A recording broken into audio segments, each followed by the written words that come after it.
Hello everyone, कैसे हैं आप सभी। आशा करती हूँ अच्छे होंगे और खूब मन लगा पढ़ाई कर रहे होंगे। तो स्वामी विवेकानंद ने एक बात कही थी, वो ये कि जो मूर्ख इंसान होते हैं वो हमेशा अपने पसंद का काम खोजते हैं, लेकिन जो बुद्धिमान इंसान होते हैं वो हर काम को अपनी पसंद बना लेते हैं अपने ज़रूरत के अनुसार। तो फिलहाल ये जो पढ़ाई है हमें अच्छी तो लगती नहीं है, कहीं से भी ये नहीं मन करता है कि पढ़ें ज़्यादा। अपने उन चीज़ों को छोड़े जो जो काम करने में मज़ा आ रहा है अभी, उनको छोड़ के पढ़ाई करें, त्याग करें, तपस्या करें, कष्ट भोगें,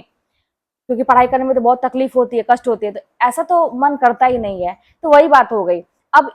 इसको ना अपनी पसंद बनानी पड़ेगी आपको, क्योंकि आपको सफल होना है, अपने पैरों पे खड़ा होना है। देखिए, अभी आप लोगों को हो सकता है कि ये चीज़ ना समझ में आए कि अपने पैरों पे खड़ा होना कितना ज़रूरी है, लेकिन मैंने तो बहुत सारी चीज़ों को देखा है, और आप लोगों में से जो भी मेरी वीडियो देख रहे हैं, हो सकता है कि उनके जीवन में भी ऐसा समय आया होगा जब आप बहुत मजबूर होंगे और आप लोगों से हेल्प मांग रहे होंगे, लोगों ने इनकार किया होगा, और या तो कुछ किया होगा आपके लिए तो उसके बदले आपसे पैसे मांगे होंगे, या फिर ये दिखाया होगा कि मैंने तुम्हारे लिए बहुत किया, अब तुम कुछ करो। तो बहुत सारी चीजें होती है। जब आप कमजोर होते हैं तो लोग इसी तरह से आपके ऊपर एहसान जताते हैं कुछ करने का, या तो मना कर देते हैं सीधे। तो वहां पे ना ये खलता है कि अगर पैसे होते तो हम दे के मुंह बंद कर लेते, क्योंकि बहुत सारे लोग सीधे पैसे पे आ जाते हैं हर बात के लिए। तो तब यही बात है ना कि आपके पास पैसे रहते तो आप एक कहते हैं ना कि अपना स्वाभिमान बचाने के लिए, आत्मसम्मान के लिए लोगों का मुंह बंद कर सकते हैं, लेकिन उस समय नहीं रहते हैं। तो इसीलिए अपने स्वाभिमान के लिए, आत्मसम्मान के लिए ना अपने पैरों पे खड़ा होना बहुत जरूरी है। बाकी चीजें तो दूसरी चीज है, लोगों को जवाब देना या और सारी चीजें करना, ये तो एक कहते हैं ना कि सेकंड उस पे आता है, सेकंड ऑप्शन जो है उस पे आता है। लेकिन सबसे पहला ऑप्शन जो है ना पढ़ाई करने के लिए वो ये है कि हमें अपनी सेल्फ रेस्पेक्ट जो है ना उसको बरकरार रखनी है। इसीलिए हमको अपने पैरों पे खड़ा होना चाहिए। तो बस ये चीज समझ के समझदारी से काम करिए। और देखिए, काम कोई भी छोटा बड़ा नहीं होता है। जैसे मेरे पास बहुत सारे कमेंट आते हैं कि कंफ्यूजन है कि कौन सा शुरू करें, टीजीटी, पीजीटी या सीटेट या प्राइमरी वाले सेक्शन में आपको जाना है, क्या करना है। देखिए, काम कोई भी छोटा बड़ा नहीं होता है। मैंने तो समझदारी से ये काम किया कि मुझे रियलाइज हुआ कि मैं क्या कर सकती हूँ, किस चीज में मुझे पहली बार में तो निकालना था। मेरे पास ये था कि एक ही बार में ऐसा हो कि अब बार बार समय न लिया जाए, क्योंकि एक तो होती है कि उम्र भी निकल रही है, और ये भी होता है कि अब समय भी नहीं है, अब आपके पास कोई भी चीज करने का दोबारा मौका नहीं मिलेगा। तो ऐसी चीज थी, तो किसी भी तरह से निकालना है। तो अब क्या आपके आगे है, आप कौन सा चीज ऐसा है कि आप कर सकते हैं, पहले तो उसके विषय में जानना पड़ेगा ना आपको डिटेल में कि वो चीजें है क्या। प्राइमरी वाले सेक्शन में देख लीजिए, बेसिक में आपको जाना है तो वहाँ पे क्या क्या चीजें आपको पढ़नी पड़ेंगी, तैयारी कैसे करनी पड़ेगी। अगर आप ये माध्यमिक वाले में जाना चाहते हैं तो यहाँ पे क्या करना पड़ेगा, चीजें तो दोनों में बहुत अंतर है। तो आप क्या करने में सक्षम है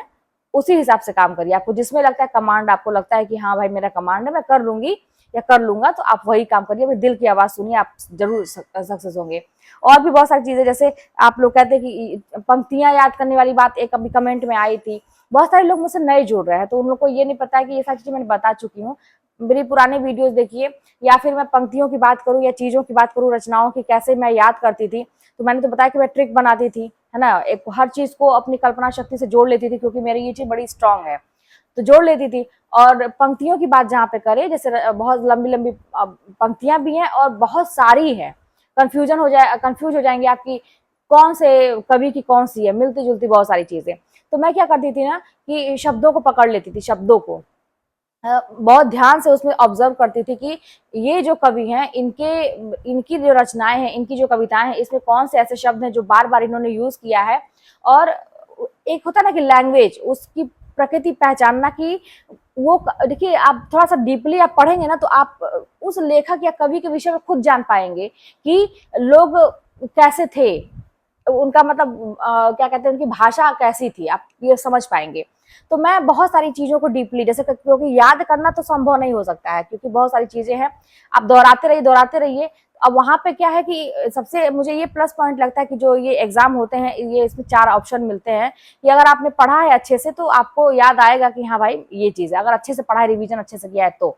वही चीज है कि मैं चीजों को पकड़ती थी, प्रकृति समझने की कोशिश करती थी, जिनकी लैंग्वेज कैसी है, कोई कोई शब्द पकड़ लेती थी, इस तरह से ट्रिक से वो भी मैं करती थी। ऐसा नहीं है कि मैं बहुत ऐसा करूं कि मुझे पूरी किताब याद हो जाए, हर चीज को मैं ट्रिक्स के माध्यम से, है ना, स्मार्ट वर्क जिसको बोलते हैं, क्योंकि समय बहुत कम था और मेरे पास लास्ट ऑप्शन था इसलिए। और वही कहते हैं ना कि छोटे से ही बड़ा काम बनता है, कोई भी काम छोटा नहीं होता है। जैसे कोई भी चीज अगर कहे ना कि हम लोग भी देखिए छोटे से ही तो बड़े हुए हैं।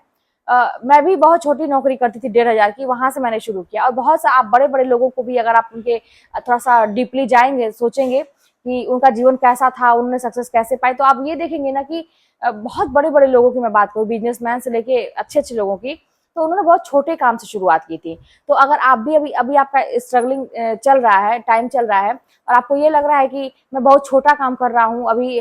ठीक है, संतुष्टि नहीं है, ये तो अच्छी बात है कि आपको आगे बढ़ने की ललक है, लेकिन आप अपने आप को बहुत तुच्छ मत समझिए और अपने आप को कोसिए मत कि मैं इसी लायक हूँ। क्योंकि एक टाइम था मैं ऐसा करती थी ना, तो ऐसी कोई बात नहीं होती है, आपकी बहुत ज्यादा वैल्यू है। ठीक है, समय ऐसा है कि आपको छोटा काम करना पड़ा, कोई बात नहीं है, उससे भी एक्सपीरियंस लेके बस हाँ ये कोशिश होनी चाहिए कि उस छोटे ही काम में आप, हम छोटा काम तो कोई होता नहीं है, लेकिन जहाँ पे सैलरी की बात आ जाती है कि उतने ही में आप हमेशा ना पड़े रहिए। हमेशा आपके अंदर ये होना चाहिए कि मुझे 500 ही ज्यादा मिले, 1,000 ही ज्यादा मिले, मतलब हमेशा ज्यादा जहां मिले मैं वहां से चेंज करने को तैयार हूँ। अपने अंदर ना परिवर्तन करने के लिए अगर आप तैयार रहेंगे हमेशा,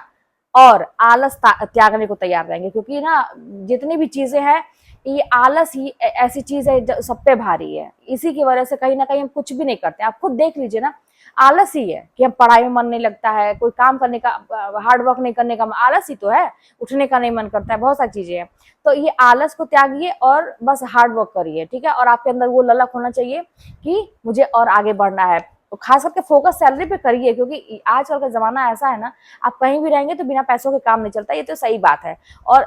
आत्मसम्मान की भी बात है, और बाकी चीजें तो जुड़ जाती हैं, सामाजिक चीजें जुड़ जाती हैं, लेकिन मेन फोकस तो यही चीजें होती है कि आप आर्थिक रूप से, सामाजिक रूप से मजबूत होते हैं। तो करना शुरू करिए, देर नहीं हुई है, कभी भी देर नहीं होती है। देखिए, अच्छा आपके पास अगर ऑप्शन सारे खत्म हो जाते हैं, लाइफ में बहुत तकलीफ है, आपको ऐसा लगता है कि आप घिर चुके हैं, अब कुछ नहीं होगा, अब नहीं कुछ मिलेगा, लेकिन वही मैं कहूँ ना कि हमेशा एक दूसरा दरवाजा खुला रहता है। बस बात यह है कि हमको अपनी नजर दौड़ाने की जरूरत है, ध्यान लगाने की जरूरत है कि अब क्या, अब अपनी मंजिल तो चेंज नहीं करना है कि मुझे तो वही करना है जो मैंने सोचा था, लक्ष्य वही रहेगा, लेकिन एक दरवाजा बंद हुआ तो अब कौन सा रास्ता पकड़ा जाए, कैसे क्या किया जाए वहां तक पहुंचने के लिए, गलतियां कुछ हुई तो उसको कैसे सुधारा जाए, बस यही अपने पे काम करेंगे जितना, एक प्रोजेक्ट की तरह से समझिए कि दुनिया में आए हैं तो आप एक प्रोजेक्ट वर्क है, आप अपने ऊपर जितना ही अच्छा काम करेंगे उतना ही निखार आएगा आपके अंदर। लोगों की बातों में फंसना बंद करिए, लोगों के विषय में सोचना बंद करिए। फोन पे बहुत देर तक जितना ही, अगर कोई आपका बहुत खास है ना, आपके माँ बाप ही क्यों ना हो या कोई भी बहुत खास है, बहुत देर तक अगर बात करेंगे ना तो बातों की बात निकलती जाती है, आप उलझते जाएंगे। और अगले को तो जीवन में से माँ बाप पे ही बात करें, जैसे मैं अपने माँ बाप से बहुत देर तक बात नहीं कर पाती, बहुत देर तक, जैसे घंटों में बात नहीं करती हूँ, हाँ फोन तो रोज आता है, मैं भी करती हूँ। तो बस वही ना कि काम की चीजें, या मम्मी को मेरी बात करना अच्छा लगता है, वो बहुत लंबा खींचती है, तो ठीक है थोड़ी देर किया, लेकिन फिर मैं बताती हूँ कि मम्मी मुझे काम है, तो वो लोग बुरा नहीं मानते हैं, क्योंकि वो जानते हैं कि हाँ इसको काम है वाकई में। तो मैं चली जाती हूँ वहां पे। तो ये कहने का मतलब ना कि और जितना भी आप बात करेंगे, किसी से भी लंबी बात करेंगे तो उसमें फालतू चीजें निकलेंगी, फिर अगला भी कुछ बोलेगा या किसी की बातें आ गई तो अब आप सोचने पर मजबूर हो जाएंगे, इसलिए बात ही नहीं करना है। हम ये कह रहे हैं कि हमको ये पता है कि अगर कीचड़ है आगे, ठीक है, हमको पता है कि कीचड़ है, और साफ सुथरा रास्ता भी हमको है, दो रास्ते हैं हमारे पास, एक कीचड़ वाला रास्ता, एक साफ सुथरा, तो क्यों हम जानबूझ के कीचड़ में पैर डालेंगे, हम साफ सुथरा रास्ता पकड़ेंगे। तो अभी फिलहाल वही करने की जरूरत है, अभी आपको अपनी मंजिल तक पहुंचना है, तो ये कीचड़ वाले रास्ते आपको है, ये सारे जितने भी मैं बताते हैं ना टॉक्सिक रिलेशनशिप हैं, और ये फालतू की बातें हैं, लोगों का ताना मारना, हंसना व्यंग करना, आपकी जितनी भी टेंशन है, सारी चीजें ना वो कीचड़ वाला रास्ता है, आपको सब छोड़ने की जरूरत है। आप साफ सुथरे रास्ते पर जाइए, फिलहाल एकदम माइंड को ना एकदम क्लीन करिए, ठीक है, क्लीन कुछ नहीं है, पहले का सब छोड़िए, अब से जो एक नया बीज अपने माइंड में डालिए, नई सोच, अच्छी सोच, सकारात्मक सोच, और करना शुरू करिए, 100% सफलता मिलेगी, कहीं से कोई दो राय नहीं है। आप प्रकृति को इतना देंगे तो वो इतना देती है। अब देखिए वीडियो लंबा होने लगता है, लेकिन एक छोटा सा एग्जांपल और मैं बताऊं कि जैसे धान, अभी इस समय धान का सीजन है, मैं जाती हूँ तो खेतों में धान लगे हुए हैं, कोई भी आप देखिए, पेड़ पौधों की मैं बात करूँ या कोई भी चीज, आप एक बीज डालते हैं तो उसे प्रकृति कितना ज्यादा उसे देती है। आम का एक बीज कोई लगाता है तो वो पेड़ जब बड़ा होता है तो वो वृक्ष के रूप में बनता है, और हमें कितने सारे फल देता है। कोई भी चीज मैं कहूँ कि अगर आप एक थोड़ा सा मेहनत करेंगे ना, प्रकृति आपको 1000 गुना देने को तैयार है, लेकिन फिलहाल वो थोड़ा सा जो चीज है ना, वो शिद्दत से होनी चाहिए, इधर ईमानदारी से होनी चाहिए, लगन से होनी चाहिए, कहीं से उसमें ये डाउट नहीं होना चाहिए कि पता नहीं मैं सही कर रहा हूँ कि डाउट नहीं होना चाहिए। चलिए मिलते हैं नेक्स्ट वीडियो में, कोई बात होगी तो कमेंट के माध्यम बताइएगा।